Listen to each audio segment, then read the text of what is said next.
Programme में खुशामदीद नाज़रीन। हम स्ट्रेट अवे चलते हैं डॉक्टर फरीद पराचा के पास। जमात इस्लामी के डिप्टी सेक्रेटरी जनरल हैं, लाहौर से इन्होंने हमें ज्वाइन किया। पराचा साहब, ये फरमाइएगा कि क्या ये हकीकत नहीं है कि इस मुल्क के लोग जेन्युइनली तब्दीली चाहते हैं? वो तमाम चेहरों से, तमाम नारों से नाउमीद हो चुके हैं। अब आप इसको कह दें कि सियासी तौर पर इमेच्योरिटी का इजहार है, उसके ऊपर आप तनकीद कर सकते हैं, लेकिन वो चाहते हैं कि हम ना जमात इस्लामी हमने देख लिया आपको खैबर पख्तूनख्वा के अंदर, ना पीपल्स पार्टी हमने देख लिया आपको। एक बहुत सिग्निफिकेंट इस मुल्क के अंदर मेजॉरिटी है लोगों की जो ये समझती है कि हमें तब्दीली चाहिए। उस खाते में शायद वो किसी और पार्टी को देखना चाहते हैं। देखिए तलत, ये बात तो बड़ी वाज़ेह है कि लोग तब्दीली चाहते हैं। बहुत हो गया है, यानी 64 साल कम नहीं है।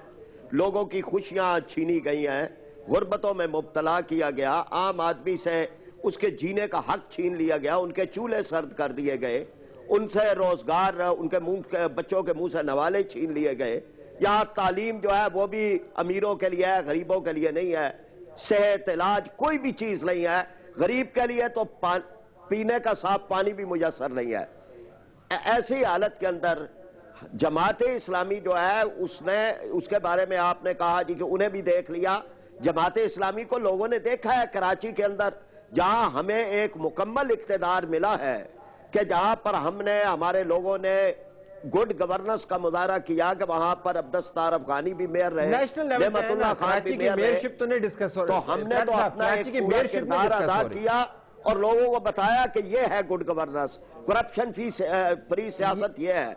लोग जाहिद साहब भी कुछ कह रहे हैं खैबर पख्तूनख्वा के बारे में, कैसे कर सकते हैं अपने बियन का सबूत दिया। राजा साहब, ये जाहिद साहब कह रहे हैं खैबर पख्तूनख्वा में हमने देख ली जमात इस्लामी की कारकर्दगी। क्या कह रहे हैं? इनके साथ मेरी एक पूरी अलग बहस करवा दें ताकि जमात इस्लामी का, मैं एमएमए के बारे में भी बात करेंगे तो एमएमए भी बहुत बेहतर थी, लेकिन जमात इस्लामी मौजू है। 6 हमारे वज़रा रहे हैं, ये बता दें कि किस वजीर के ऊपर कोई करप्शन का दाग है? सिराजुल हक पे है, हाफिज अहमद पे है। आप नाम लेने के क्या हमने किया? नाम ले लीजिए, आपके लोगों को तो आपकी जिम्मेदारी है, आप उनको नाम लेने दीजिए। जी बताएं। मैं पराचा साहब, मैं लेकिन जमात इस्लामी अगर आप मेरी बात सुन रहे हैं सूबा खैबर के अंदर, पराचा साहब आप उनको जवाब देने देना। क्या आपके पास क्या चीज है? डॉक्टर साहब बहस करनी है तो मैं उसके लिए भी हाजिर हूँ। डॉक्टर साहब उनको जवाब देने दीजिए। जी बताइए। मैं तो सिर्फ यही पूछना चाहता था, पराचा साहब सहपा हो गए, वो गुस्से में आए, उसने एलिगेशन लगाए। मैं सिंपल सी बात करता हूँ, मैं नहीं लगाता हूँ। जब परवीन मुशर्रफ के खिलाफ ARV ने एहतजाजन इस्तीफाई दिए तो खैबर पख्तूनख्वा की हुकूमत में जमात इस्लामी भी शामिल थी और फजल रहमान साहब भी शामिल थे। चीफ मिनिस्टर उनका था, स्पीकर इनके थे। अब मैं नहीं कहता हूँ, वो रिकॉर्ड निकाल दे। वो स्पीकर कह रहा है कि जी चीफ मिनिस्टर ने चोरी की और चीफ मिनिस्टर कहते हैं कि स्पीकर ने चोरी की। हम नहीं कहते, वो कहते हैं जो एक दूसरे के साथ मुंसलिक थे।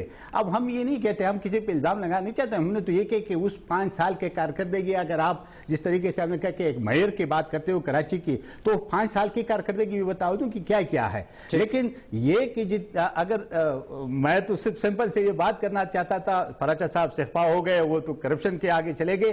करप्शन पे अगर बात करना चाहते हैं उस पर भी हम तैयार हैं, कर लेंगे। लेकिन चंद साहब को हम यहाँ भी इन्वॉल्व करना चाहेंगे, और मियां महमूद और रशीद साहब जो हैं, जो प्रेसिडेंट हैं लाहौर रीजन पाकिस्तान तहरीक इंसाफ, उनको भी हम खुशामदीद कहते हैं। लेकिन चंद साहब, क्या हकीकत नहीं है इस नज़र कि मीडिया के ऊपर क्या बात हो रही है, और मीडिया के ऊपर जो तनकीद है वो सहाफ़ी इतनी नहीं करता जितनी आप एक दूसरे के ऊपर करते हैं? आपकी तनकीद PMLN के ऊपर, PMLN की तनकीद आपके ऊपर, जमात इस्लामी की तनकीद सब के ऊपर, आपकी तनकीद MQM and so on so fourth. आप लोगों ने अपने आप को इस डिबेट के अंदर इतना फंसा दिया है कि लोग कहते हैं कि सारे शायद सच ही कह रहे हैं एक दूसरे के बारे में।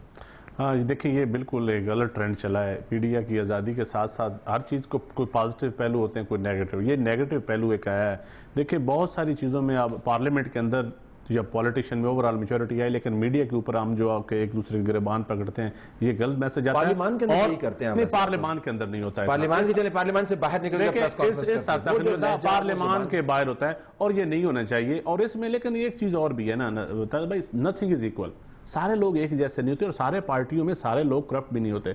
और रह की पार्टी की आप देख रहे हैं ना, पाकिस्तान में इस वक्त आप इदारों को इंडिविजुअल डिस्कस कर लें, हर इदारे को, ہر ادارے کی ذمہ داری آپ سیاستدانوں کے اوپر نہیں ڈال سکتے، اور نہ آپ حکومتی سیاستدان ہو یا اپوزیشن کے سیاستدان، لیکن ڈسکس آپ ہر وقت صرف سیاستدان کرتے ہیں، حالانکہ آپ بھی سمجھتے ہیں کہ اس ملک میں سیاستدان کتنے جینوئن حکمران ہیں اور کتنی مدت رہے ہیں سامنے آ کے، اور کتنی مدت ان کے پیچھے سے حکمرانی کوئی اور کرتے رہے. اور اب بھی میں سمجھتا ہوں، میرے خیال میں اب بھی سیاستدانوں کی حکمرانی جو 100% ہے وہ اب بھی نہیں ہے. اب بھی آپ 50-50 کہہ سکتے ہیں، مور عام ضرور ہیں، اور اس میں بھی میں اپنا فارٹ سمجھوں گا اپنا سیاستدانوں کا کہ ہم کرسیوں کے بھوکے ہوتے ہیں کہ ہم استعمال ہوتے ہیں. ریلوے جلد کیا نہیں چلا رہے ہیں؟ ریلوے میں تباہی، میں ایک ایم این ہوں، میں نے ایک رائل پالم کی ایک انکوائری کی تھی جس میں 3 جنرلز انوالو تھے. میں نے انکوائری کی فیکٹ فائنڈنگ دے کے، میرے سے پہلے تو جنرل مشرف کے دور میں وہ انکوائری کے اوپر نہ کوئی انکوائری کمیٹی کا چیئرمین بنتا تھا، منسٹر بھی ریزائن کر دیتا. میں ایز ایم این اے پیپلز پارٹی کا ایک ایم این اے انکوائری کر رہا ہے، اور میں نے انکوائری کر کے دی ہے، اور آج وہ سپریم کورٹ میں سوو موٹوز پہ ہوا ہے اور وہ محفوظ فیصلہ. بہت سارے ادارے جو آپ کے پاس، میں آپ نے ریلوے کی بات کی ہے، 3 جنرل اس میں انوالو تھے. ٹھیک ہے. اور اس میں حکمرانی مجھے آپ یہ بتا دیں کتنی فوج کی حکمرانی رہی ہے اور کتنی سویلین حکومت رہی ہے، چلیں ٹھیک ہے، اب یہ بھی دیکھ لیں.